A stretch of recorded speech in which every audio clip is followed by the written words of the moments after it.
Good afternoon, everyone. Hope everyone's fit and well. So yes, amazingly, today is NEC for 3 years on. Where did that time go?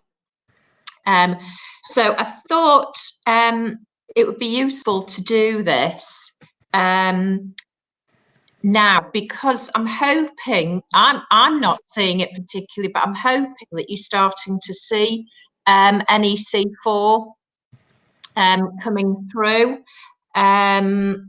Just skipped a slide there, but basically what we want to cover today is generally changes to NEC4, probably a bit of a reminder to some of you, but also focusing on the two key new issues. So we've got dispute resolution procedures, early contractor involvement, and some changes to schedule of cost components, and also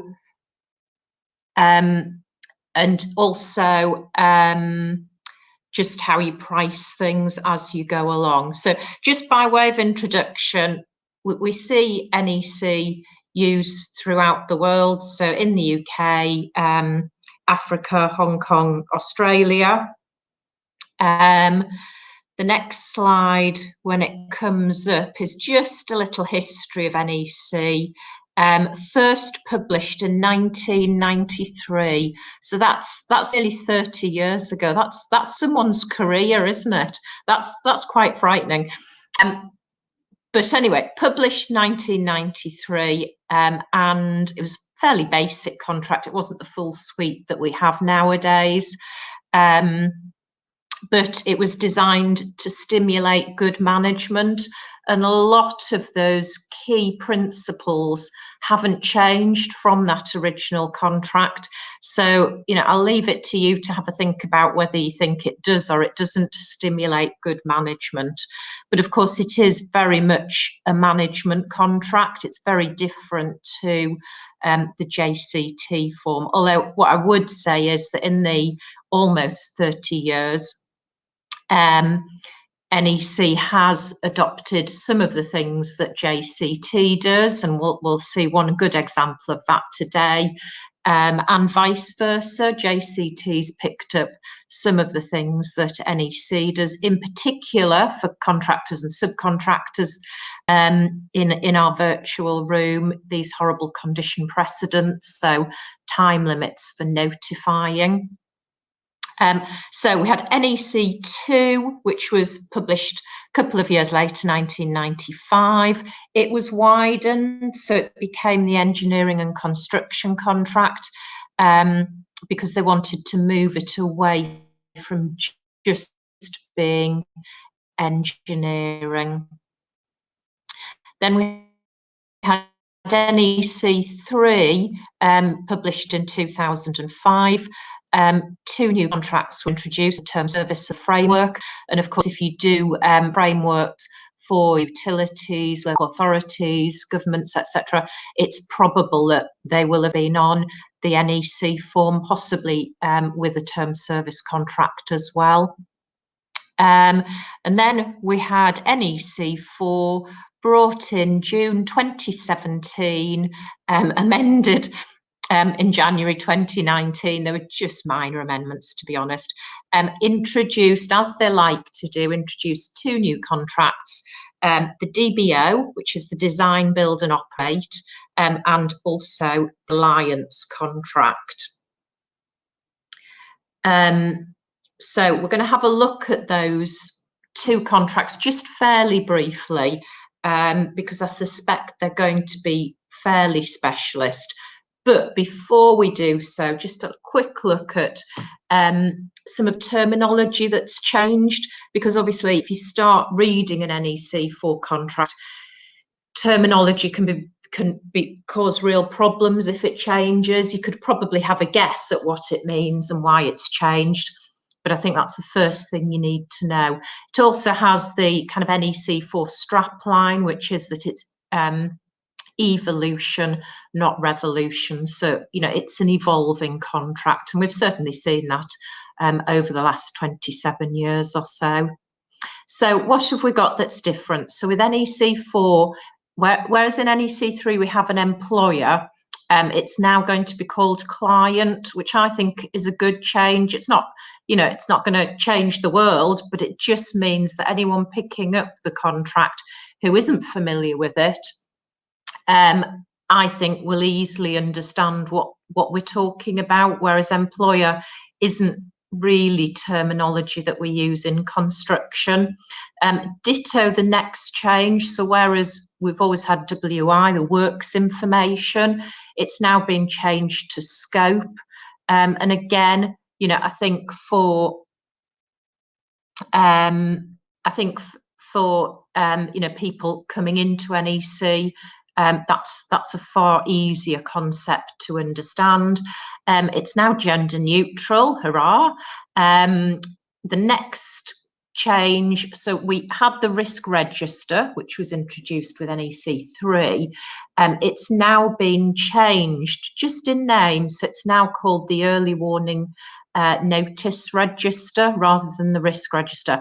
It's just a change of name, but I think it's really good because we had a lot of misunderstanding about the risk register in that quite often it was incorporated into the contract and people thought that they were allocating the risk between the parties, but actually that's not what the risk register is there for. It is simply to note what the risks are, so that everybody is aware of them and, you know, what people will do to mitigate them. So I think now that it's called the early warning register, I don't think we'll have that confusion. So if you do want to change any of the risks in the NEC, you need to amend the core clauses by using a schedule of amendments within the Z clauses. Don't please try to do it in the risk register with NEC3 or the early warning register. And I say that particularly to contractors and subcontractors in our virtual room, because any such amendments are likely to be amendments that move the risk away from you and towards the client or the employer. So make sure you incorporate them properly into your contract. Use Z clauses. Don't use the risk register or the early warning register.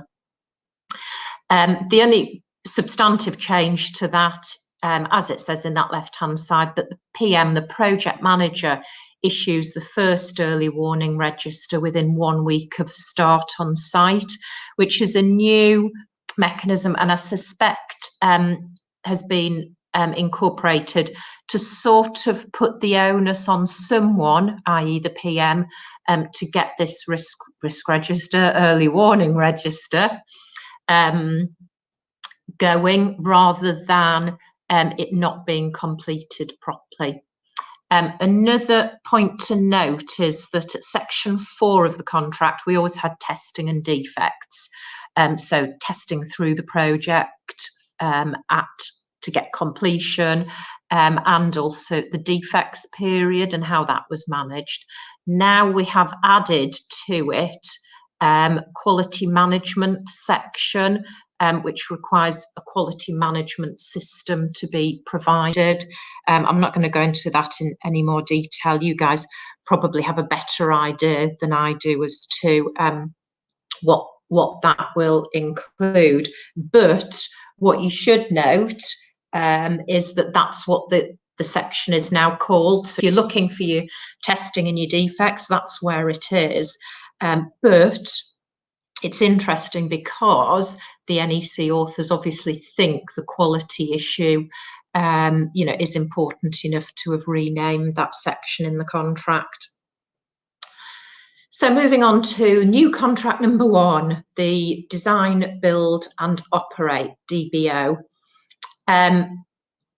If you're familiar with NEC, you'll know that we don't really have an equivalent in NEC to the design and build contract in JCT. So typically what we do is we use an engineering and construction contract, option A, and we put a few amendments in.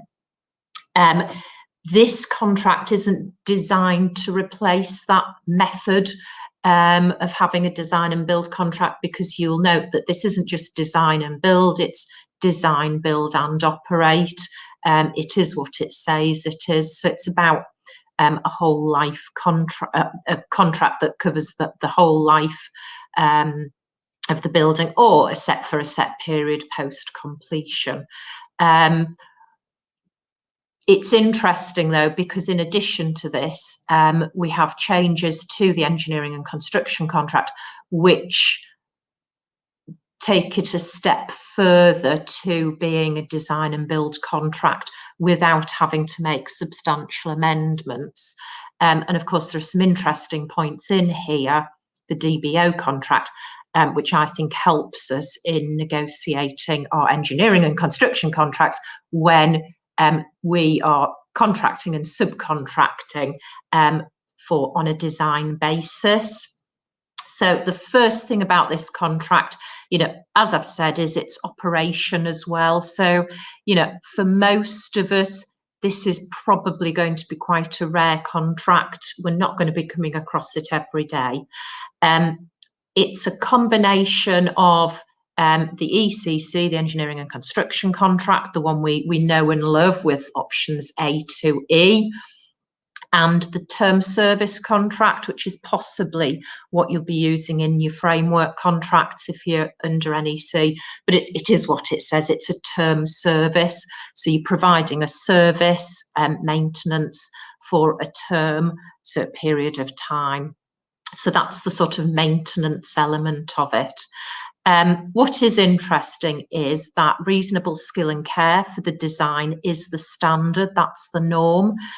I think that's useful because it suggests, and it's one of the issues in the engineering and construction contract, if reasonable skill and care is going to be your standard as opposed to horror of horrors, fitness for purpose, which you do not want, contractors and subcontractors, then you've got to opt in and include X15, an optional clause, into your contract, which is a bit disturbing because it means that, you need to check your contracts when you're designing on an ECC to check that that option is included. If it isn't, your design's got to be fit for purpose, which isn't great because you're not covered for that element in your professional indemnity insurance. And of course, there's issues enough at the moment with PII without having that problem. So you really need to be careful. So that's the first thing about the engineering and construction contract. But what I think is the fact that this design and build contract says that reasonable skill and care is standard in its contract suggests that when you're negotiating your engineering and construction contract, and it's on a design and build basis, that there should be absolutely no pushback when you say, I need that optional clause X15 in so that I'm on reasonable skill and care. And if there is pushback, I would use this contract as a reason why it shouldn't be and why NEC doesn't envisage fitness for purpose.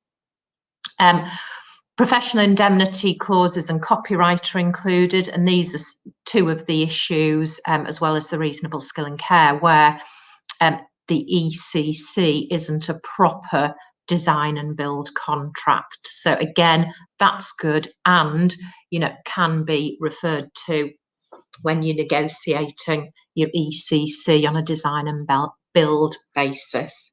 And as it says there, as you'd expect, it's operational led, as are all the NEC forms of contract. So next, moving on to the new contract, the alliance contract.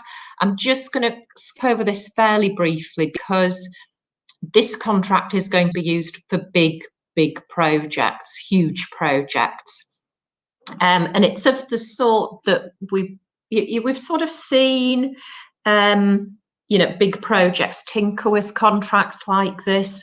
I remember, there was a big rollout probably before the last recession. No, that sounds really pessimistic. We're not in a recession yet, surely. But the recession in kind of 2008, 2009, where we were talking about alliance contracts, everybody signs up to the same contract. We all have one insurance, so we don't all have to have individual professional indemnity insurance, for example, which, in the current market seems very attractive, I think, to all parties probably. And this is very much along that line. It says one team, one budget. We're not on any of the cost options A, B, C. You've just got one budget, cost reimbursable, but the potential for a kind of pain gain, depending on how the budget goes and what's used up. So very limited. That's the final bullet point. Very limited scope for compensation events because you're all working together on the budget. And it's all run by what's called the Alliance Board, where each party to the contract has a member, and it's all about proper collaboration, by which I mean, genuine working together. We're all, I suppose, instead of, because you've got this one budget, it's, working together as if you were one organisation. So in the way that probably a subcontractor organisation, hopefully we'll all work as one team because, it's all for one pot of money. And, the collaboration falls down sometimes when, individual parties don't work together. This is supposed to be treated as if you're all working for one organisation. So, it's openness basically. So, very new. It may be used more, partly because it's NEC, and of course government backs NEC, so therefore local authorities back NEC. So, big projects do stand a good chance of using this contract. And seeing how it works. I think the problem with previous versions of this is that they've never really got off the ground well. I think there's a better chance with the NEC that it will, because, as I say, the government uses it. So moving on to NEC 4 generally, so probably talking mostly about the engineering and construction contract, which is what we use mainly. In terms of the guidance notes, which when I'm talking about NEC, I always say, have the guidance notes. They are helpful. In some cases, it just repeats what the contract says, but in lots of cases, it does add extra to it. It is helpful in understanding sometimes what the contract is meant to say. So the guidance notes with NEC 3 are 158 pages, which I think indicates that it is meant to be read and used, whereas the JCT guidance notes are far slimmer than that, and I would say not as expansive. NEC 4 has gone further. We now have 4 separate lots of guidance notes. We've got volume 1 for procurement. It is what it says. It deals with procuring a project. Volume 2 is preparing the engineering and construction contract. So, the next stage. That's 107 pages. Volume 3, selection. And then volume 4, managing the engineering and construction contract. So that's 121 pages. So, we've probably got about 300 pages, whereas with NEC 3, we had 158. The extra, well, what I would say is a lot of that 158 with NEC 3 is about the EEC contract itself. So effectively volume 4, managing it, the ECC, and that's the part that I suggest you would look at if you're not clear what a provision means. It might not be helpful, but it may be. So moving on, right, so we're now into the engineering and construction contracts. So these are the changes that you will be coming across if you're using a typical engineering construction contract option A, B, C, D, E, whichever one you're using. So the first change we have, clause 16, so this is in the first section of the contract. So this is about the money, and it's a contractor's proposal for cost savings. We'll see two mechanisms for this. This is the first one. What I want you to think about when we're looking through this is whether it will be used in practice. I suspect possibly not, so possibly more with other elements of construction than just civil engineering. So what happens here? Well, the contractor can propose a change to its scope, which we know is, our old works information, and any savings are shared between the parties. So with options A and B, it's dealt with at clause 63.12, the saving, and options C and D at 63.13. So with C and D, what happens, of course, that's the pain gain contract anyway. So the savings just get rolled up into that mechanism. So that works quite nicely. It's a compensation event. As far as A and B are concerned, options A and B, of course, they're fixed price contracts. So there's no pain gain sharing in those. So what they've incorporated in contract data part 1, so the bit that the client or the employer completes, is how the how the savings are to be shared on a percentage basis. So the default's 50% for options A and B. So if when you're tendering or pricing a contract,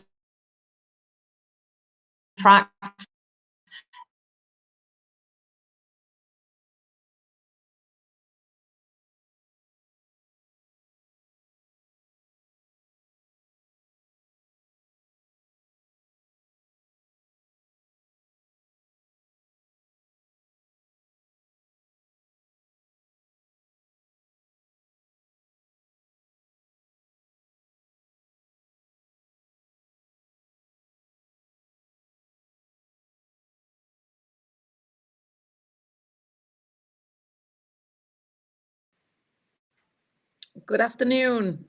Apologies, we seem to have lost Sarah on the sound. So you haven't all gone deaf at the same time. Apologies. Yes, I think I heard pricing a contract also. Sarah, I'm not sure whether you can hear me. Your sound seems to have dropped off. She's just messaged to say she has lost connection and is just logging back on. So apologies, everyone. It wasn't just a test to make sure everyone was listening. Unfortunately, the perils of modern technology, I think we've run quite a number of these without too much of a hitch for a while. So it was bound to go a little bit complicated. Can anyone just drop a message to say if they can hear me? That would be useful.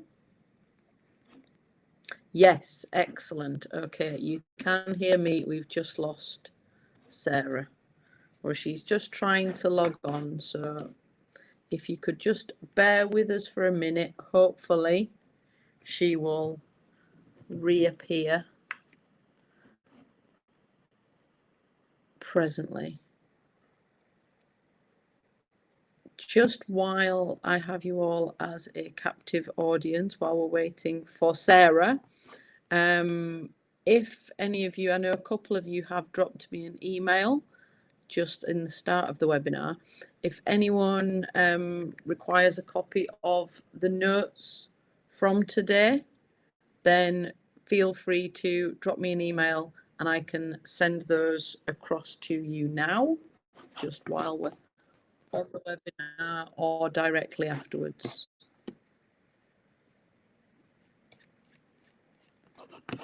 So I'm just hoping that Sarah is going to log back in a moment. Apologies, please bear with us. This is technical webinar difficulties. A copy of the notes would be great. Yeah, Stephen, that's not a problem. If you just want to drop me an email across, I can reply and get those sent directly over to you. My email address. You should have it on the invitation and the confirmation, but if not, I will just pop it in here for you. And then if anyone wants to drop me an email asking for those, you should be able to do that using the link below, and then I can get those sent across to you. Sarah, if you are there, please feel free to join us, as I don't think I have quite the expertise to go through the rest of the NEC webinar. Apologies, everyone. Our technical difficulties seem to have got the better of us at the moment. But thank you to those who are dropping me an email. It's definitely given me something to do for the rest of the afternoon anyway, as I think that's about 10 or 12 that have just come straight through.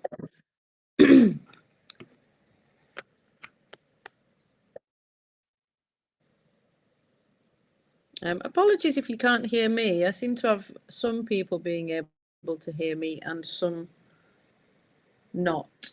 I'm wanting to just keep talking just so that people can hear that there is someone here. But we seem to have an issue with Sarah, which I'm just trying to resolve. So apologies, everyone.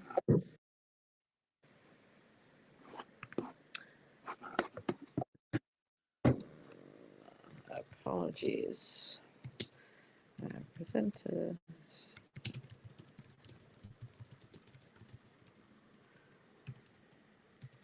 To fix now. Okay. I think some kind of technical difficulty going on with the webinar system at the moment. Apologies that I am just kind of coming in and out. I am also just trying to get hold of Sarah. So sorry, if you could just bear with me for 1 minute and I'll just try and get hold of Sarah and get a connection going.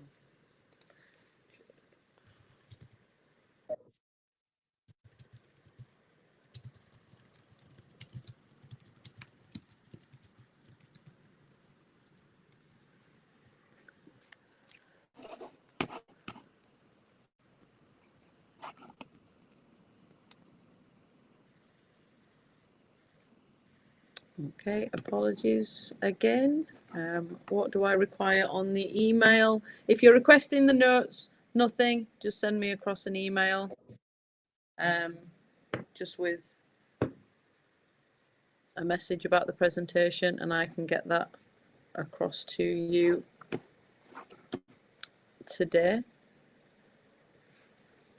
All right, I'm just going to go on mute for 1 second, guys. So again, apologies, just bear with me and I'll just try and get hold of Sarah.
Okay, hello to everyone. Hopefully you can see and hear me. Unfortunately, our presenter's internet has gone completely kaput at the moment. We are just trying an alternative method of her coming back in, which would be via the phone.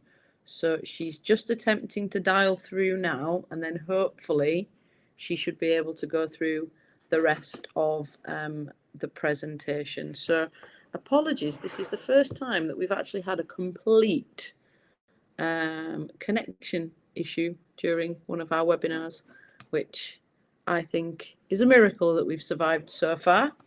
Yes, I know we've tried the hotspots and that's having no real use as well, but thank you very much. So I think Sarah is trying to dial in at the moment. It did have to happen at some point, Paul. I think we've been obviously riding our luck with the presentation so far. Sarah, can you hear us?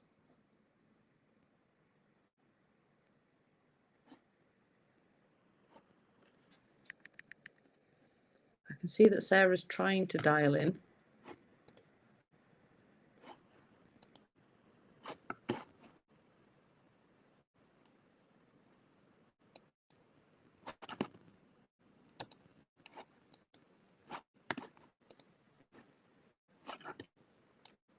Sarah?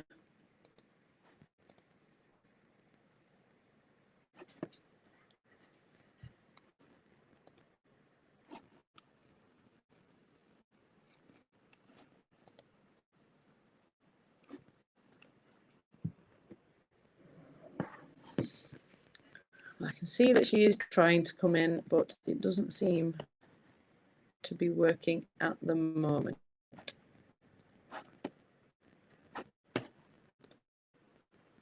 Sarah, can you hear us or join in?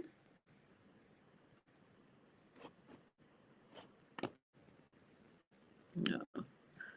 Apologies, everyone. I can't do anything but apologise that we seem to have lost our presenter. We'll just give it another couple of minutes. I'll give Sarah another attempt to join in, and then unfortunately, if it does not happen, we may have to abandon today's webinar and reschedule for another date. So let's just give Sarah another chance to dial in.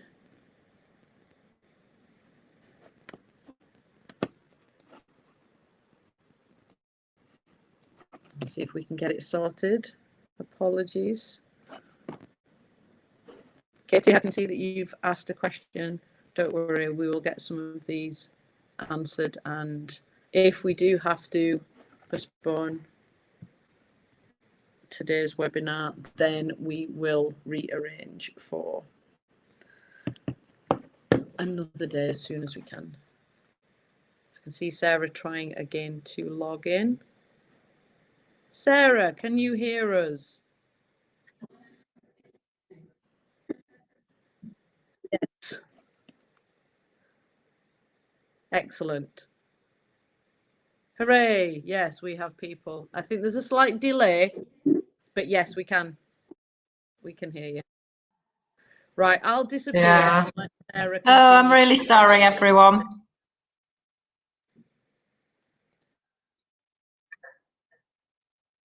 Lovely. Okay, where were we?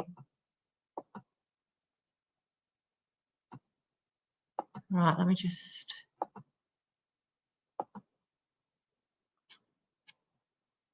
Right, have I done that? Back to the start, definitely not.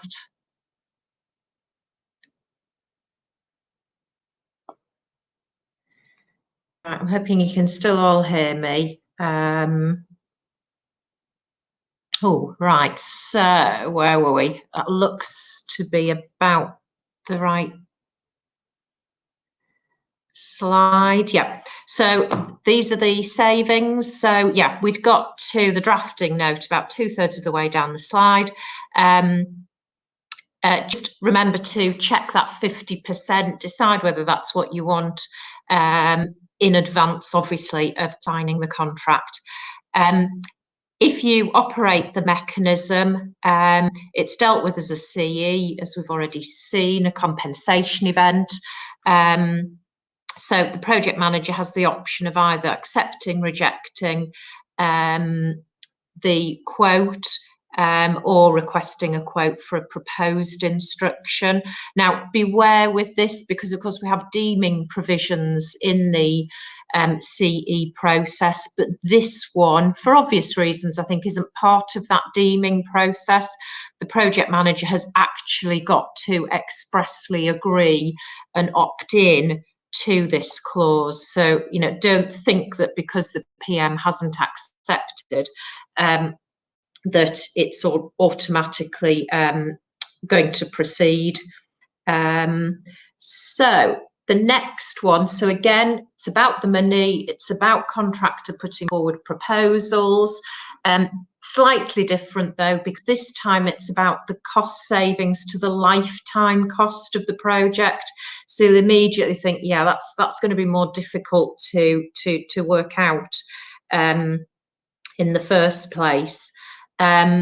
And also, it's not one of your core clauses, it's X21. So you need to make sure, if you've got any potential cost savings that you want to propose, then you need to make sure that option is in the contract. Although I must say, you know, if you did have that proposal and it wasn't in the contract, you could also always approach your project manager, vary the contract, or just come to an agreement and then proceed on that basis. So again, will this one be used? How successful will it be? Because with both of these proposals, there's nothing to stop either party you know, suggesting this partway through a contract. Because of course, you know, it's just a matter of probably varying the existing contract. But my experience is that it doesn't happen very often. This one's slightly different. You know, it's all the same in that contractor makes a suggestion, etc. But it's not done as a compensation event. So it's more analogous to, I would say, an acceleration under NEC, which again isn't a compensation event, but it's got to be done by way of agreement between the parties, so between the PM and the contractor, or between the contractor and subcontractor in that scenario. A couple of other little things that might stop it being implemented are that the savings, as in the amount of the savings, has to be agreed between the parties, and therefore, and also the sharing proportion, as in who gets how much of those savings, has to be agreed between the parties. So there are a few hurdles to, you know, to that kind of being successful and actually working in practice.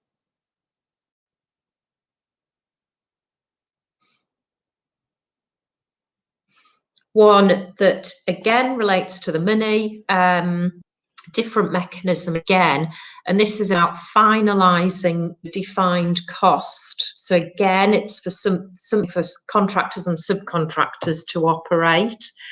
You're only going to be operating it under options C, D, E, and F. You're not going to be operating it under A and B, because of course you're on a fixed price contract there. And this is clause 50.9. So again, think about how successful this will be operated, because what it is a mechanism to agree effectively a final account for a certain part of the work, a certain part of the defined cost, once that work has been completed. And the reason for this, of course, is that in clause 50, which is essentially the kind of payment mechanism in NEC, At any point, the project manager can deduct money that's been paid if it decides that it shouldn't have certified it. So it's to try and stop that uncertainty for contractors and subcontractors. So what the contractor will do is, once a part of the defined cost has been finalised, it instigates this review of its costs. The project manager has 13 weeks to respond. Now, bear in mind that the deeming provisions apply here, so that if the project manager fails to respond within the 13 weeks, the project manager is deemed to have accepted it. So contractors, subcontractors, it's worth implementing it, because it might get forgotten about and then you've got an automatic agreement. But even if it hasn't, it might be something that can, draw that line in the sand, get that element of cost sorted out and agreed, whilst the rest of the work is ongoing.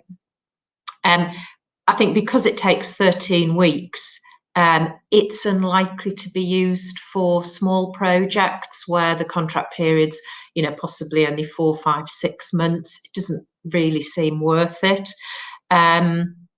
which sort of means that it's going to be limited to larger projects, which I guess is probably where you want to be able to kind of hive off various parts of the work, on the basis that they have been agreed.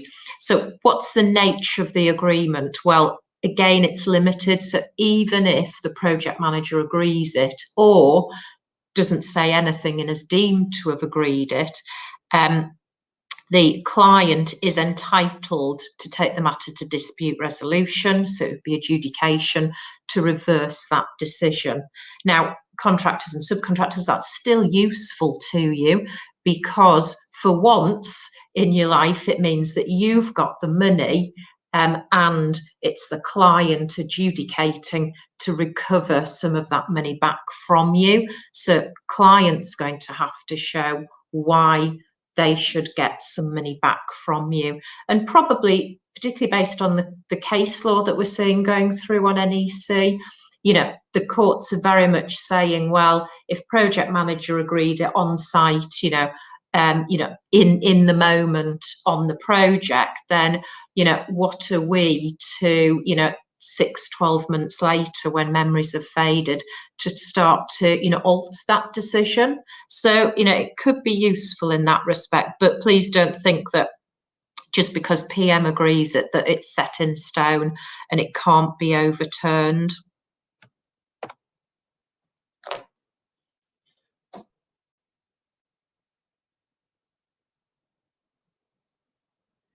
So the next slide, when it comes on, is again about the money. We seem to have a problem with our eyes here in all the headings. So this should be finality, not finality. So this is final account. So big change, because of course we don't have final accounts in NEC so far. So this is clause 53, same section as the previous section. There's a warning note here.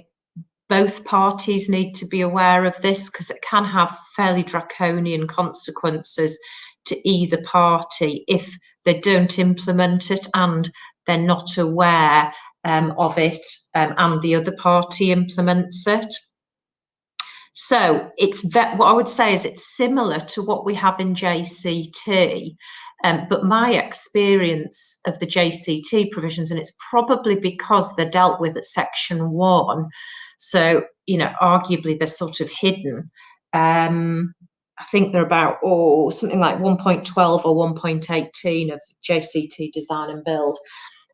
But that is basically provision to provide that the extent to which the account is finalised after the defects period, and this is very, very similar.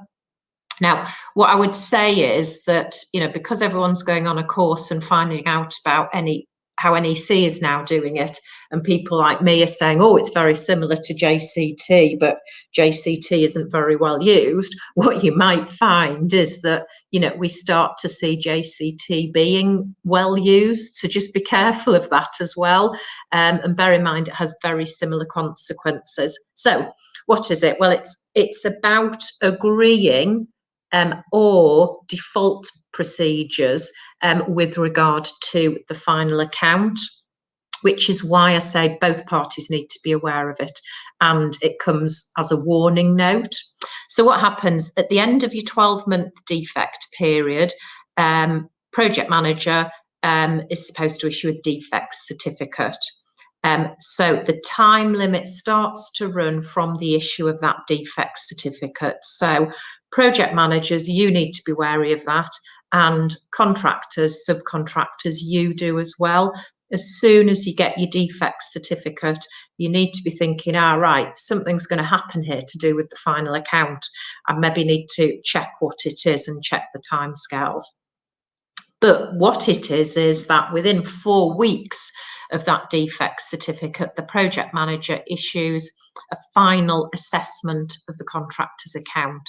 Now, this could be something that's been negotiated between the parties in the lead up, or it could be something that the project manager just issues out of the blue. So, that's why I say be careful with this, because of course, typically this is, 12, 14 months after you've left site for contractors and subcontractors. And if this final assessment, arrives in the post in your email box, you might be tempted to think, well, that's an old project. I'll just review that when I have chance. Please do not do that. Please, look at it and deal with it immediately. So 4-week deadline, where there is a chance for contractor or subcontractor to get in there.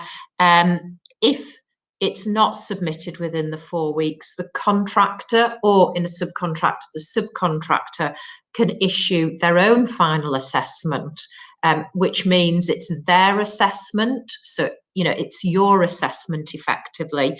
And hopefully you can see why that might be advantageous to you. If not, you will see it in the next couple of slides.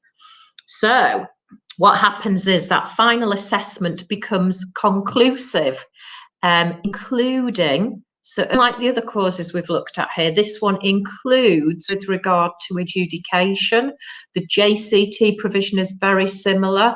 So it means that it's conclusive. You cannot go to an adjudicator and say, it became conclusive, but I'm not happy with it. So can you change it, Mr. or Mrs. Adjudicator? No, you can't take it to adjudication. You can't take it to court. You can't take it to arbitration. So this is why we need to be careful with it.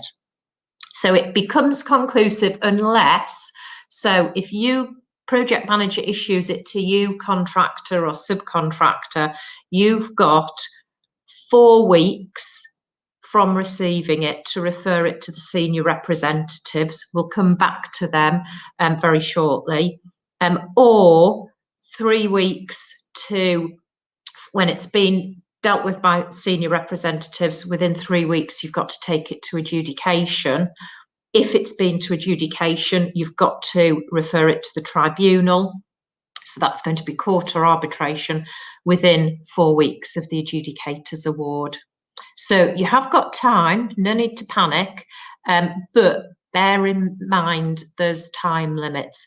They are longer, they're more generous than JCT. In some cases, JCT gives you a matter of days, but if you're talking about referring to an adjudication and it's, a chunky final account,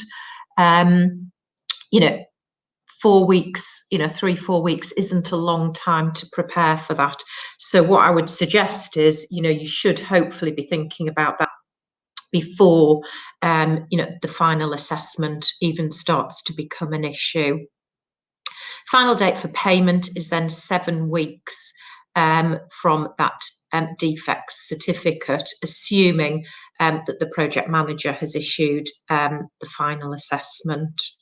And the date that, as with all these mechanisms under the Housing Grants Act, the time limit's shunted back by whatever time by whatever extra time or later time the contractor submits its final assessment in circumstances where it submits it.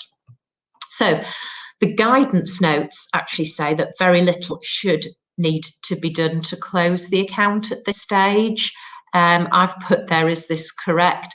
I suspect you're not going to end up with, a substantial final account claim that, is all, panic trying to sort it out, because if you have got a dispute, you will have dealt with it before then. But just be careful about this, and be careful about your JCT contracts as well. Just very, very quickly, interim applications. Up until now, there has been a mechanism where interim payment applications may be submitted by the contractor and subcontractor in a subcontract. Now the contractor stroke subcontractor must submit an interim payment application. Otherwise, there's no obligation to make payment. I suspect that's not going to have a huge impact, because I suspect that in most cases, if contractor stroke subcontractor didn't submit an interim payment application, then it wasn't going to get paid anything anyway. But previously, the obligation has been upon project manager to make an assessment. So just be careful of that. Make sure you don't miss that time limit. Otherwise, you might find that month you've got a cash flow problem. Changes, again, so this is the money, changes to the schedule of cost components and fee. Some quite big changes here, but I think it's more about helping us out than, this isn't about you being entitled to any more money. It's just making the process more simple. So some things have been removed, that's what we've got in this slide, and some things have been added, which are in the other slide. So first of all, a big change is that we have the schedule of cost components and the shorter schedule of cost components. For C, D and E, we use the schedule of cost components because that's how the work is costed, as well as CEs. And now the shorter schedule has been removed from options C, D and E. And I think that's just because it probably wasn't used. It could only really be used if, in very discrete scenarios. So it just makes it a bit simpler. Also, what's been removed, well, I think the one retrograde step is where I've put this drafting note. So in the charges section of both the shorter schedule and the ordinary schedule, what we had a working areas overhead and a people overhead in those schedules, which were done as a percentage. So it was basically some miscellaneous costs, things like the kit that you would have, small tools, the kit you would have in your site cabins, so things like computers, photocopiers, things like that. When you were calculating the cost of them, you would just do it as a percentage of your people cost. So of course, percentages are really nice and easy to calculate. Some of the bits of the schedule of cost components aren't, primarily the people cost. So it just made it a little bit easier, a little bit slicker for what are relatively small cost items. That's now gone back to having to prove actual costs. So I think it'll be a real nuisance. And I think unless you've got a project manager who informally agrees to give you it on a percentage basis, I suspect most contractors and subcontractors will just end up not claiming for it. So bear that in mind, for example, when you're thinking about your fee percentage, perhaps. The design overheads removed when you've got designer rates. Be careful about that. It just means that the rate has to include that overhead.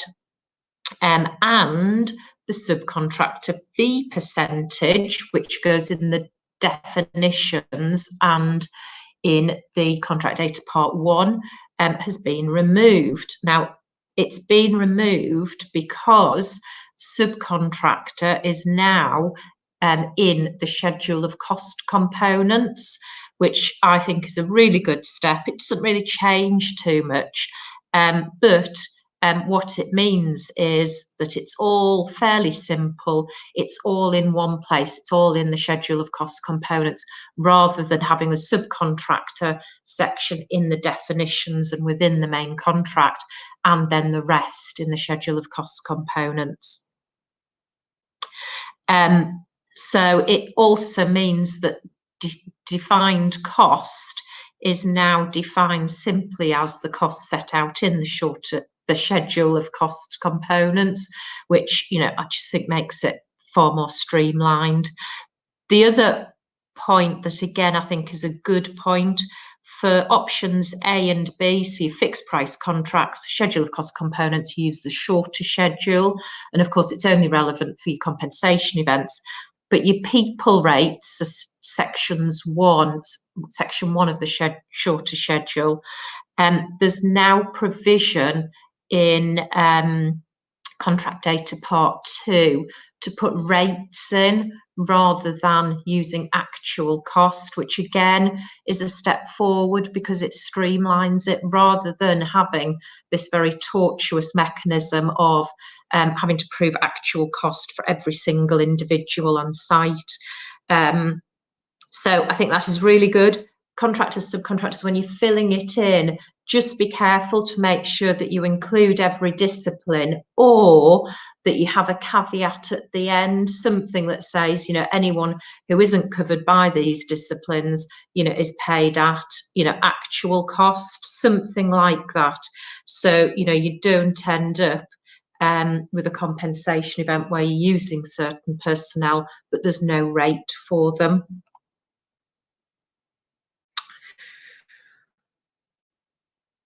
Okay, so very quickly on to disputes, because I'm conscious that we're sort of running out of time. So we've got now a consensual dispute resolution mechanism. It's mandatory for W1, dispute resolution procedure, but we don't tend to use that. We tend to use W2 because we're governed by the Housing Grants Act and we're entitled to adjudicate under that act.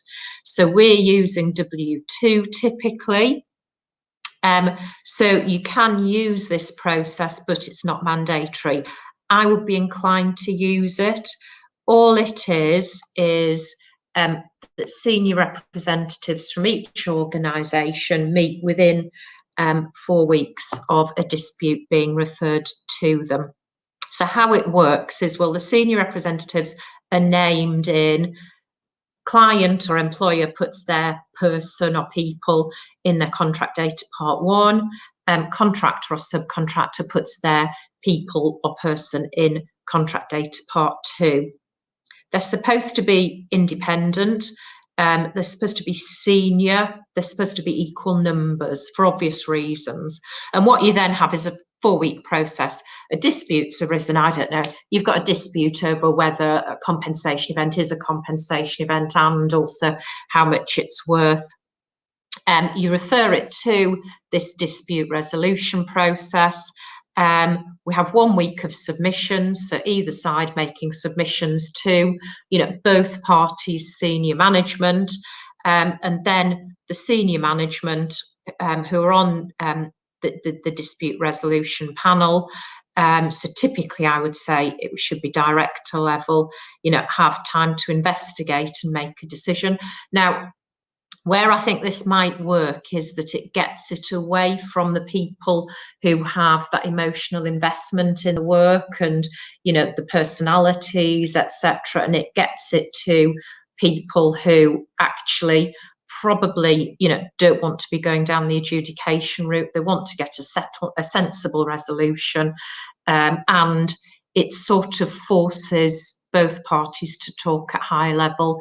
And because it's in the contract, I think people feel when it's in the contract that they've got to observe it and observe it properly. So I think with it being in the contract, because there's nothing to stop you doing it now, but with it being in the contract, parties will feel that they've got to do it properly. So you know, I'm hoping that we might see some positive results from that.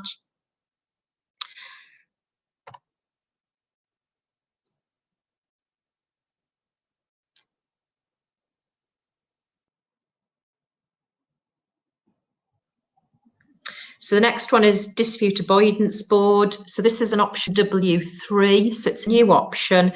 It's for use, strictly speaking, where Housing Grants Act doesn't apply. But what I think you could do is put it in as an additional option. So I would not, you know, I wouldn't preclude your right to adjudicate, you know, so I wouldn't wipe that out, but put this in as, you know, if you want to, either before or after you've adjudicated, you can go along this route. It's different to the previous dispute resolution board that we've looked at, in that it is independent people who are part on the board. They don't make decisions, they just give advice, but they're not connected or employed by either of the companies involved, so they're independent people. The board's got to be set up, so the DAB, Dispute Avoidance Board, has got to be before the work gets started, so the parties who are on board are named in the contract. And as it says there in the slide, when they're asked to look into something, the idea is they give recommendation as to how to resolve it. So it's a little bit like a mediator role, because the parties can accept or reject it. So in that respect, and the idea is that the board is involved in the project, so it's not like an adjudicator or a mediator where, you know, suddenly, you know, you've had 12 months of a project and, you know, an adjudicator or mediator has to get to grips with what's going on. The board should be aware of what's been going on and how the project's been going. So the idea is that the board will have 3 members. Each party appoints 1, and remember, this isn't somebody, so if you're the contractor, it's not someone employed by your organisation. It could be someone from a consultancy firm. You may want to have a lawyer on the board. You may want to pick an adjudicator or someone who's a mediator who, you know, but you know, typically, it will be someone who is not a member of your organisation, and ditto for the other party. And then, so that you've got odd numbers, so you don't need a casting vote. The 2 of them then pick the 3rd, who's the chair. So they're supposed to act impartially. What might stop this being effective in particularly smaller value contracts is that, of course, the parties are going to have to pay the members of the board for the work that they carry out. So I can see this being worthwhile on bigger projects, but probably not so much on smaller projects.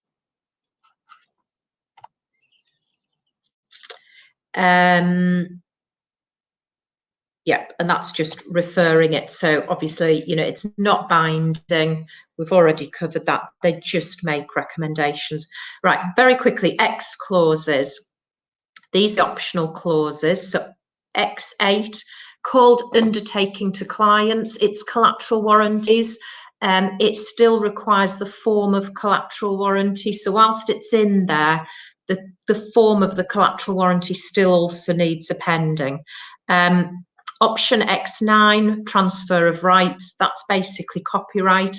This was, when I was talking about, we've made some moves nearer to this contract being able to be used as a design and build. This is one of them. So we've got copyright provisions. Again, the details need to be included. So to me, it's more of a reminder. And more of a reminder, really, it's more important for the client rather than you as contractor or subcontractor. X10, there's some optional BIM provisions. X11, termination at will by the client has been put here as an optional clause. Beware, because in NEC 3, termination at will by the employer is allowed under the main provisions, under the main termination provisions. It's pretty well hidden, but it's definitely there. So I think it's been moved so that it's clear to parties if client stroke employer is wanting to have that right. X12 multi-party collaboration, i.e. partnering. X15, just a slight change to the reasonable skill and care provisions. And X16, which is retention, just covers the provision for having a retention bond, which I know in the last few years has been quite popular, I suspect, because I know bonds are really difficult, but really tricky at the moment to get. I suspect it's actually become less popular since NEC 4 came out. Very, very quickly, X22, another optional clause, is two-stage contracts. It's early contractor involvement, probably a bit like the JCT, what's it called, the pre-construction contract that we have. Again, I've put here, will it be used, will it be useful? Because obviously, you know, you guys, contractors and subcontractors, you do a huge amount of work up front before the contract's been signed, in the hope that the contract will be signed. But that work is often done at risk. And, you know, I guess if you're a client stroke employer, that probably suits you as it is. What I would say here is contractors and subcontractors, if you think you're going to be having to do a huge amount of work up front, why not suggest this so that you do get paid for that work? Because after all, you know, it's very valuable to clients. It means that if you can't finalise the contract for actually doing the works, they've got a benefit and they can take away that design, pass it on to a third party, and you know, the project's up and running. Without this clause, I often think that contractors and subcontractors have really limited leverage in negotiating the contract, because I think that clients and employers must see that sometimes contractors have spent so much time and money that they've just got to sign up to whatever terms are put before them. So it's all about stage one is sort of a, you know, weekly payments. It's a bit like going back to the olden days where you got your pay packet, you know, every Friday with cash, you know, cash in it. I bet nobody even remembers that. I would say I don't remember it either, just before anybody thinks that I might do. So it very much is you're being paid weekly, very tight constraints on cost for obvious reasons. Everyone wants to, you know, keep them under control. And the idea is that you spend this time sorting out planning permission, finalising build costs, probably doing some design, not really meant for doing any work, but you could have some site investigation, etc. And also negotiating the main contract, you know, the big event, which is, you know, actually carrying out the work. And it means that, you know, if you get to negotiating that and the parties can't agree, then either party has the option just to walk away. So that's really quickly dealt with that. Yeah, very quickly, this is quite an important one. Acceptance of the contract programme. What I always say is put the program in the contract, and then you don't need to bother with this. But if your contract isn't in the programme, you need to produce your programme and get it accepted by the project manager. It's really causes problems in cases where, particularly big projects, where the programme is never agreed between the parties, because, you know, extensions of time just become really difficult to deal with, and you're back to the kind of old NEC days, sorry, JCT days rather. So what we have now, very similar to the compensation event process, if contractor or subcontractor submits its first programme to the project manager fails to respond, then the contractor can provide a default notice, simply a letter or an email saying to the project manager, you should have responded, you haven't, you're out of time, we'll give you one more week. And if the project manager still doesn't respond within that week, then project manager is deemed to have accepted the programme, and contractor, subcontractor, you're aware you've got your accepted programme, and you can incorporate all your compensation events, extensions of time that are part of your CEs into it. Also, the rules now say in the contract that you include in any revised programmes both your implemented and your unimplemented compensation events, which I think only makes only makes sense, because that's that's all work. Just because it hasn't been implemented, it's still work that's going on site. So bear that in mind. So very briefly, in conclusion, hopefully the transition's fairly simple. There aren't masses of changes, but there are some that could work really, really well. I still do think a lot of them, I've put at the start, will this be used? Will it be successful? They will be used and they will be successful where there's genuine collaboration, and I think that will be to the good of the project. Beware of that final account mechanism. Just be wary of the changes to the schedule of cost components and those payment mechanisms. And think about your dispute resolution procedures, and particularly get the first one we looked at. So director level negotiation into the contract, and that'll hopefully iron out any little blips that occur through the project. So really, really sorry that this has gone on far longer than it was budgeted to go on for. I'm happy to deal with any questions if anybody's still there. I might just be talking to myself for all I know. Right, query on clause contractor proposes. How should it be calculated? It's calculated in the same way as a compensation event. So the forecast cost of the work, and the forecast cost of the saving. So, we're still on this forecast cost. So that's still going to create, as it would be as a compensation event. So that's still going to create some room for negotiation, or some challenges, as one of my clients would say. But hopefully, particularly in this day and age, if savings can be made, it shouldn't be beyond the capabilities of the parties to agree some kind of figure. It's never going to be an exact figure, I don't think. Have we got any more questions?